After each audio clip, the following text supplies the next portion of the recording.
A salvação pela fé. Pela graça sois salvos mediante a fé. Efésios 2:8.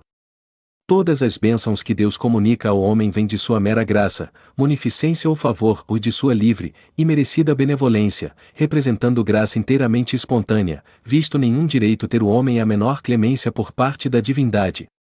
Foi a livre graça que o formou o homem do pó da terra e nele soprou a alma vivente, estampando nessa alma a imagem de Deus e o sujeitando todas as coisas debaixo de seus pés. A mesma graça chega até nós, neste dia, traduzindo-se em vida, respiração e todas as coisas. Nada do que somos, ou possuímos, ou realizamos, merece o mínimo favor das mãos de Deus. Todas as nossas obras, ó Deus, tu as operaste em nós.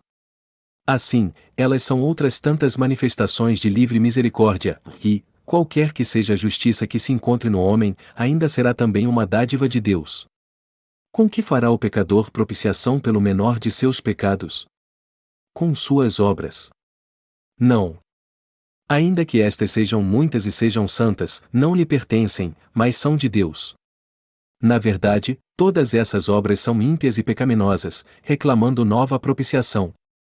Somente frutos corrompidos pendem de uma árvore corrupta.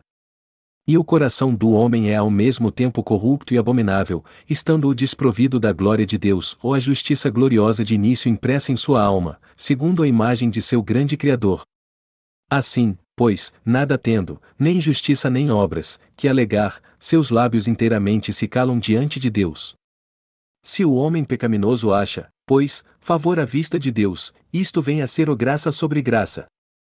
Se Deus ainda concede que 10 são sobre nós outras bênçãos, e ademais, a maior de todas, que é a salvação, que, podemos dizer a essas coisas, se não repetir, graças sejam dadas a Deus por seu dom inefável. E assim é, nisto Deus recomenda seu amor para conosco, em que, quando ainda éramos pecadores, Cristo morreu para salvar-nos. Pela graça, pois, sois salvos mediante a fé. A graça é a fonte, a condição é a fé. Para não decairmos da graça de Deus, cabe-nos inquirir cuidadosamente: qual é a fé mediante a qual somos salvos? Qual é a salvação que é mediante a fé? Como podemos responder a certas objeções? E qual é a fé mediante a qual somos salvos? Em primeiro lugar, não é meramente a fé dos pagãos. Deus exige que o pagão creia que o Deus existe e que é remunerador dos que o buscam, ou que essa procura diligente se faça, glorificando-o como a Deus, dando-lhe graças por todas as coisas e praticando cuidadosamente a virtude moral, a justiça, a misericórdia e a verdade para com seus semelhantes. O grego ou o romano, o cita ou o indiano, não teria, portanto, nenhuma desculpa, se não acreditasse suficientemente nisto, o ser e atributos de Deus, o estado futuro de recompensa ou punição e o caráter obrigatório da virtude moral. Este é simplesmente o credo de um pagão. Não é, também, em segundo lugar, a fé do demônio, embora ela vá muito além da dos pagãos. O demônio crê não somente que há um Deus poderoso e sábio, gracioso no recompensar e justo no punir, mas também crê que Jesus é o Filho de Deus, o Cristo, o Salvador do mundo. Encontramo-lo, de fato, declarando, em termos categóricos: bem sei quem és, tu és o Santo de Deus, ou Lucas 4 verso 34. Nem podemos duvidar de que o infeliz espírito creia em todas as palavras que saíram dos lábios do santo e mais em quaisquer outras que foram escritas pelos homens santos do passado, acerca de 2 dos quais ele fora compelido aquele glorioso testemunho: destes homens são servos do Altíssimo, que vos mostram o caminho da salvação. Não é demais, pois, que o grande inimigo de Deus e dos homens creia e, crendo, estremeça, que Deus se manifestou em carne, que o submeterá todos os inimigos debaixo dos pés, e que toda a Escritura foi dada por inspiração de Deus. Até aí vai a fé do demônio. Em terceiro lugar, a fé mediante a qual somos salvos, no sentido em que a palavra será mais adiante explanada, não é meramente a que nutriam os apóstolos, quando Cristo estava ainda sobre a terra, muito embora nele crescem a ponto de deixarem tudo para segui-lo, ou embora tivessem já nesse tempo o poder de operar milagres, de curar todas as espécies de doença e toda forma de enfermidade, embora tivessem o poder e autoridade sobre os demônios, e, o que vale mais que tudo isso, fossem enviados por seu mestre ao pregar o reino de Deus. Qual é a fé mediante a qual somos salvos? Pode-se responder, de modo geral, que é, primeiro, a fé em Cristo e Deus através de Cristo são os próprios fundamentos dessa fé. Nisto se distingue ela suficientemente, absolutamente, da fé, seja dos antigos ou dos modernos pagãos. Da fé que possui o demônio ela se distingue por isto, e não é uma coisa meramente especulativa, racional, um assentimento frio e morto, uma série de ideias que se amontoam na cabeça, mas uma disposição do coração. Por isso diz a Escritura, com o coração o homem crê para a justiça, e se tu confessares com tua boca o Senhor Jesus, e creres em teu coração que Deus o levantou dentre os mortos, serás salvo. Nisto ela difere daquela fé que os próprios apóstolos nutriam enquanto nosso Senhor estava na terra, reconhece a necessidade e os méritos de sua morte e o poder de sua ressurreição. Reconhece sua morte como o único meio suficiente de redimir o homem da morte eterna, e sua ressurreição como a restauração de todos nós à vida e imortalidade, tanto mais que ele foi entregue por nossos pecados e ressurgiu para nossa justificação. A fé cristã é, portanto, não só um assentimento a todo o Evangelho de Cristo, mas também plena confiança no sangue de Cristo, confiança nos méritos de sua vida, morte e ressurreição, descanso nele como nossa propiciação e nossa vida, vida divina que foi dada por nós e vive em nós, e, em consequência disto, união com ele, adesão à sua pessoa, como nossa sabedoria, justiça, santificação e redenção, ou, numa palavra, nossa salvação. O segundo ponto a ser considerado é: qual é a salvação que é mediante a fé? Primeiro, qualquer que seja essa salvação, ela é uma salvação presente. É alguma coisa atingível desde já, atualmente atingível na terra, pelos que são participantes dessa fé. Por isso diz o apóstolo aos crentes de Éfeso e, através destes, aos crentes de todos os tempos, vós sois salvos mediante a fé, e não vós sereis salvos, embora também seja verdadeira esta última afirmativa. Vós sois salvos, para abranger tudo numa só palavra, do pecado. Esta é a salvação que vem pela fé.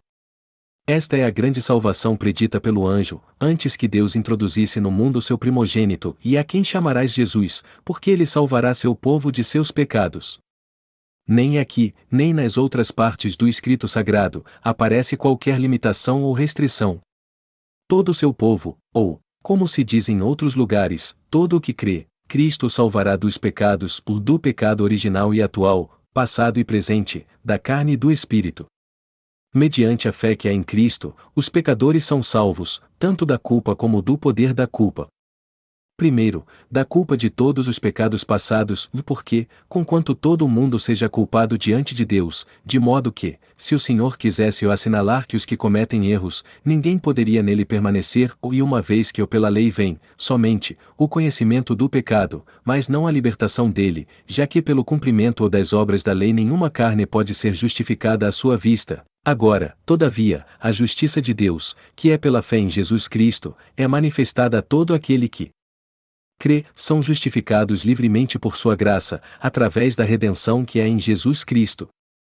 A este, Deus enviou para ser a propiciação mediante a fé em seu sangue, para declarar sua justiça para, só pela remissão dos pecados passados.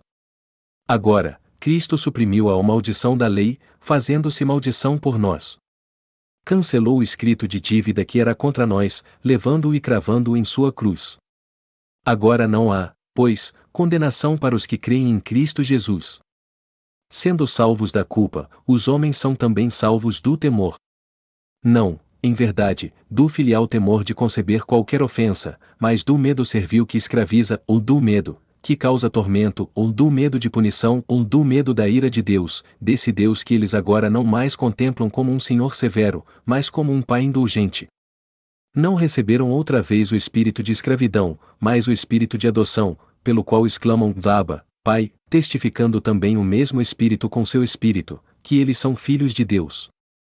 São também salvos não da possibilidade, mas do receio de decaírem da graça de Deus e de serem privados das grandes e preciosas promessas. Deste modo têm paz com Deus por nosso Senhor Jesus Cristo. Regozijam-se na esperança da glória de Deus, se o amor de Deus se derrama abundantemente em seus corações, através do Espírito Santo, que lhes é dado. Pelo Espírito são persuadidos, talvez não em todos os tempos, nem com a mesma plenitude de convicção, de que nem a morte, nem a vida, nem as coisas presentes, nem as coisas futuras, nem a altura, nem a profundidade, nem qualquer outra criatura será capaz de os separar do amor de Deus, que é em Cristo Jesus, nosso Senhor. Ainda mais, mediante essa fé, são eles salvos do poder do pecado e, bem assim, da culpa inerente ao pecado. Isto o apóstolo declara, e sabemos que ele se manifestou para tirar nossos pecados, e nele não há pecado. O que nele permanece, não peça. 1 João 3 verso 5. E em outro lugar, filhinhos, que ninguém vos engane. O que comete pecado é do diabo. Quem quer que creia é nascido de Deus. E quem é nascido de Deus não comete pecado, porque sua filiação permanece nele e ele não pode pecar, porque é nascido de Deus. Ainda mais, e sabemos que todo aquele que é nascido de Deus não peça, pelo contrário, aquele que nasceu de Deus o guarda, e o maligno não o segura. 1 João 5 verso 18. Aquele que pela fé é nascido de Deus, não peca, primeiro, por pecado habitual, porque todo pecado habitual é pecado dominante, mas o pecado não pode dominar a qualquer que creia, ou nem, segundo, por pecado voluntário, porque, enquanto permanece na fé, sua vontade tenazmente se opõe a todo pecado, aborrecendo-o como se fora veneno mortal, ou nem, terceiro, por qualquer desejo pecaminoso, porque almeja constantemente a santa e perfeita vontade de Deus, se qualquer tendência para o desejo profano. Ele a sufoca desde o início, pela graça de Deus, ou nem, quarto, ou peca por enfermidade, quer pela prática de qualquer ato, quer por palavra ou pensamento, porque suas fraquezas não têm o concurso da vontade, e, sem tal concurso, não há, propriamente, pecado. Assim, o que é nascido de Deus não peca, embora não possa dizer que não tenha pecado, certo é que atualmente ele não peca. Esta é, pois, a salvação pela fé, mesmo no mundo presente, salvação do pecado e das consequências do pecado expressas com frequência pela palavra justificação, a qual, tomada em sentido mais lato, implica na libertação da culpa e do castigo, pela propiciação de Cristo atualmente aplicada à alma do pecador, agora crente em Jesus, e libertação do domínio do pecado, mediante o mesmo Senhor, formado em seu coração. Assim, aquele que é justificado, ou salvo pela fé, é, na verdade, nascido de novo. Nasce outra vez do Espírito para uma nova vida, que o está escondida com Cristo em Deus. Como um recém-nascido, gradualmente recebe o leite racional, sem dolo, da palavra, se cresce por ele, subindo de fé em fé, de graça em graça, até chegar, afinal, ao homem perfeito, segundo a medida da estatura da plenitude de Cristo. A primeira objeção que a este acerto usualmente se faz, é que pregar a salvação, ou a justificação, pela fé, somente, é pregar contra a santidade e as boas obras. A isto se pode dar esta breve resposta: o reparo seria verdadeiro, se falássemos, como fazem alguns, de uma fé separada da santidade e das boas obras, falamos, porém, da fé que, ao revés, produz todas as boas obras e toda a santidade. Pode, entretanto, ser de maior utilidade a apresentação de uma resposta mais extensa, principalmente se considerar que a objeção em apreço não é nova, mas remonta aos tempos de São Paulo. Já naquele tempo perguntava o apóstolo: invalidamos a lei pela fé? Respondemos, primeiro, que todo o que não prega a fé, manifestamente inválida a lei, quer direta e grosseiramente, por limitações e comentários que destroem todo o espírito do texto, quer indiretamente, deixando de apontar o único meio pelo qual é possível dar cumprimento à própria lei. Enquanto que, em segundo lugar, estabelecemos a lei, tanto no demonstrar sua plena extensão e seu amplo sentido espiritual, como no apontar a todos aquele caminho de vida, para que a justiça da lei neles se possa cumprir. Os que só confiam no sangue de Cristo usam de todas as ordenanças que ele estabeleceu, fazem todas as boas obras que ele antes havia preparado para que andassem nelas, formam e exteriorizam todo o santo e celestial caráter e ainda a própria mente que havia em Cristo Jesus. Mas, a pregação dessa fé não leva os homens ao orgulho? Respondemos que, acidentalmente, isto pode acontecer, e, entretanto, todo crente verdadeiro deve estar perfeitamente a par da advertência contida nas palavras do grande apóstolo: em razão da incredulidade os primeiros galhos foram separados, e tu permaneces na fé. Mas não te vanglories, mas teme. Se Deus não poupou os ramos naturais, toma cuidado para que não suceda que ele deixe de poupar-te. Veja, pois, a bondade e severidade de Deus. Para os que caíram, severidade, ou mais, para contigo, bondade, se perseverares em sua bondade, e de outro modo, também tu serás desarraigado. Romanos 3 verso 27. E, enquanto ele prossegue, lembremo-nos das palavras de São Paulo, prevendo e rebatendo tal objeção, onde está, logo, a jactância? Ficou excluída. Por que lei? Pela das obras? Não, ou mais pela lei da fé. Se o homem fosse justificado pelas obras, teria de que se gloriar, mas não há glorificação para aquele que o não obra, mas crê naquele que justifica o ímpio, ou Romanos 4 verso 5. No mesmo sentido são as palavras que precedem e seguem o texto, se Efésios 2 1 a 5. O Deus, que é rico em misericórdia, ainda quando estávamos mortos em pecados, reconciliou-nos com Cristo, pela graça sois salvos, para que pudesse mostrar a suprema riqueza de sua graça em bondade para conosco, em Cristo Jesus. Pela graça é que sois salvos mediante a fé, e isto não vem de vós mesmos. De vós mesmos não vem vossa fé, nem vossa salvação, são os dons de Deus, ou representam livre e merecida dádiva. A fé, mediante a qual sois salvos, bem como a salvação que Deus, por sua própria boa vontade, por seu mero favor, adiciona a ela, procedem do Senhor. O fato de crermos é um aspecto de sua graça, ou o fato de, crendo, sermos salvos, é outro aspecto. Não pelas obras, para que ninguém se glorie. Porque todas as nossas obras, toda a nossa justiça, anteriores à nossa crença, nada merecem de Deus, a não ser a condenação, tão longe estavam de merecer a fé, que, recebida esta, ela não procede do mérito das obras. Nem a salvação é pelas obras, quando cremos, porque Deus é quem então opera em nós. Deste modo, dar-nos recompensa por aquilo que Ele próprio realiza, é gesto que somente pode recomendar as riquezas de sua misericórdia, mas que a nós não nos deixa coisa alguma de que nos possamos gloriar. Falar assim da misericórdia de Deus, salvando ou justificando livremente, só pela fé, não incita, porventura, os homens ao pecado? Na verdade isto pode acontecer e acontecerá, muitos ou continuarão no pecado para que a graça possa superabundar, ou mais seu sangue será sobre sua cabeça. A bondade de Deus deve levá-los ao arrependimento, e isto acontecerá com os que sejam sinceros de coração, os quais, sabendo que ainda há perdão para eles, clamam com ânsia que desejam também ver canceladas suas culpas mediante a fé que há em Jesus. E se eles realmente clamam sem fingimento, se o buscam por todos os meios que o próprio Deus apontou, se recusam a ser confortados até que venha o Senhor, Ele virá e não tardará. E Ele pode fazer grandes coisas em curtíssimo espaço de tempo. Muitos são os exemplos, nos Atos dos Apóstolos, da divina operação da graça no coração dos homens, manifestando-se como relâmpago fuzilando desde os céus. Assim, no mesmo instante em que Paulo e Silas começaram a pregar, o carcereiro se arrependeu e creu, sendo batizado, o mesmo se dera com os 3.000, no dia de Pentecoste, que se arrependeram e creram à primeira pregação de Pedro. E, graças a Deus, ainda há muitas provas vivas de que Ele é o poderoso para salvar.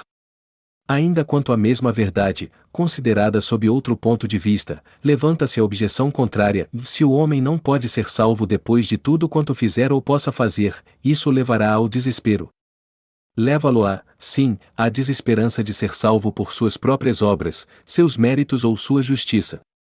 E deve ser assim, porque ninguém pode confiar nos méritos de Cristo, antes que se tenha negado inteiramente a si mesmo.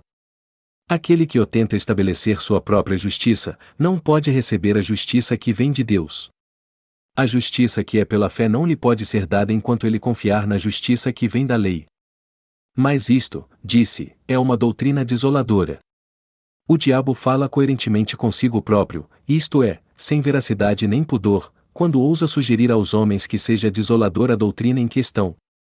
É a única tranquilizadora, cheia de conforto ou para os pecadores que se destroem e se perdem. Aquele que nele crê não será confundido, porque o mesmo Senhor é rico para com todos os que o invocam. Eis aí o conforto, alto como os céus, forte como a morte. Como? Misericórdia para com todos? Para Zaqueu, um ladrão público. Para Maria Madalena, meretriz vulgar? Parece-me ouvir alguém dizendo: então eu, também eu, posso esperar misericórdia. podes, sim, aflito, a quem não houve quem confortasse. Deus não desdenhará tua oração. Talvez te venha ele dizer imediatamente: tem bom ânimo, teus pecados são-te perdoados, ou tão perdoados que eles jamais exercerão domínio sobre ti, e, ainda mais, o Espírito Santo testificará com teu espírito que és filho de Deus. Ó! Alegres boas novas! Boas novas de grande gozo, enviadas a todo o povo. Ó! Que todo o que tem sede venha às águas, venha e compre, sem dinheiro e sem preço. Ainda que teus pecados sejam vermelhos como o carmesim e tantos como teus cabelos, volta para o Senhor e Ele terá misericórdia de ti, e para nosso Deus, porque Ele te perdoará largamente.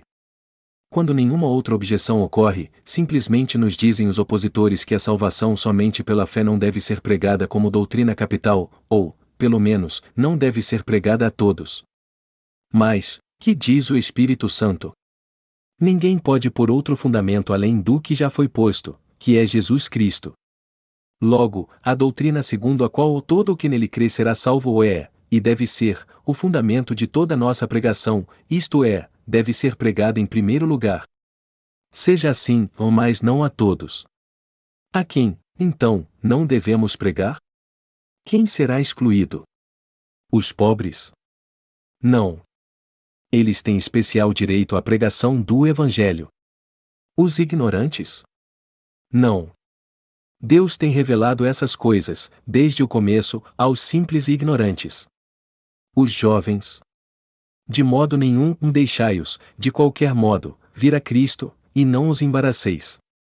Os pecadores? Muito menos. Ele veio a chamar, não os justos, mas os pecadores ao arrependimento. Se, entretanto, tivéssemos de excluir alguns, excluiríamos os ricos, os letrados, os homens afamados e de boa conduta.